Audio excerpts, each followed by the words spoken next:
La Coupe du monde de rugby bat son plein actuellement, mais visiblement, ça ne plaît pas à tout le monde. Un nom très célèbre de l'industrie musicale a vu rouge sur Twitter, s'en prenant à l'organisation et citant le nom d'Anne Hidalgo, la maire de Paris. Si est-il l'un des événements de l'année dans le domaine du sport, et la France a la chance de l'accueillir. À un an de recevoir le monde entier à l'occasion des Jeux Olympiques de Paris, si est-il la Coupe du monde de rugby qui se joue dans notre pays et les amoureux de l'Ovalie peuvent aller voir des matchs un peu partout dans l'Hexagone. Pour son entrée dans la compétition, le 15 de France de Fabien Galtier a triomphé de la Nouvelle-Zélande dans un stade de France plein comme un œuf. Un peu à l'image de ce qui se fait pendant la Coupe du monde de football, des fanzones ont été installées dans différentes villes et notamment une à Paris, au niveau de la Concorde. Une installation permettant d'accueillir des milliers de fans qui souhaitent se rassembler pour soutenir les coéquipiers d'Antoine Dupont.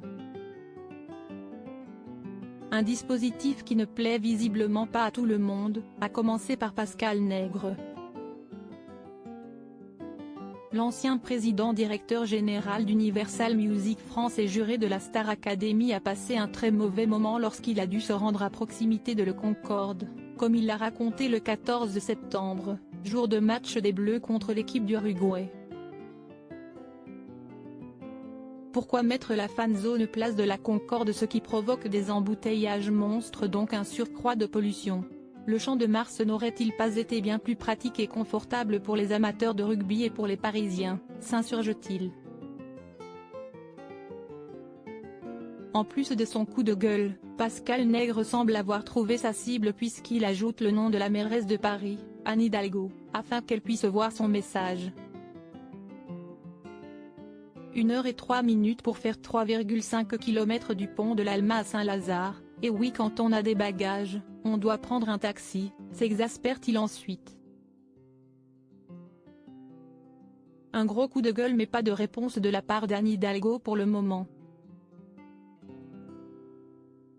Malgré tout, ce début de Coupe du Monde est un franc succès avec des stades remplis et des supporters du monde entier venus en France pour assister à ce bel événement.